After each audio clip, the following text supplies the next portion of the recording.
also want to make sure your house is winter ready as well. Our Madeline O'Neill has more on how you can avoid potentially expensive and dangerous situations at home over the next few days. Maddie? Charlotte and Eric here in Wisconsin. We're used to the cold. We know how to layer up and when to avoid it altogether and just stay home. But there are a few things you'll want to check at your house to keep it warm and safe as this bitter cold approaches.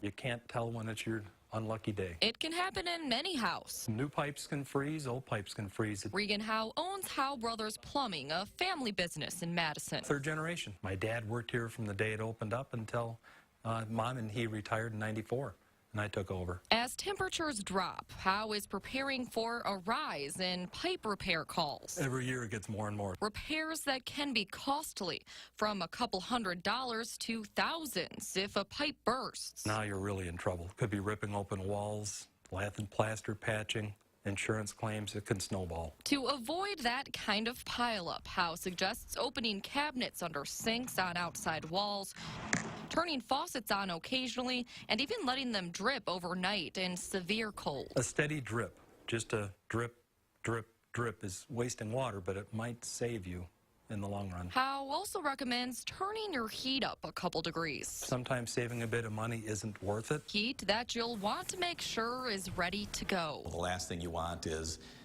your furnace to all of a sudden conk out on you. Before the extreme cold, MGND spokesperson Steve Schultz says it's a good idea to have your furnace checked out. When we're looking at these extreme temperatures that we're looking at, it obviously could cool down quite a bit faster than it would even when it was in the teens, for example. Schultz says MGND's equipment is built to withstand extreme temperatures, so he's not worried.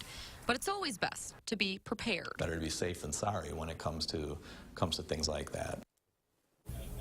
MG&E suggests making sure your windows are sealed to keep out any drafts, and if for any reason you do lose heat, you should call your heat utility immediately. MG&E will always have crews that are ready to respond in emergency situations, and you can find more tips on their website. We'll have a link to that on channel3000.com. Madeline, thank you.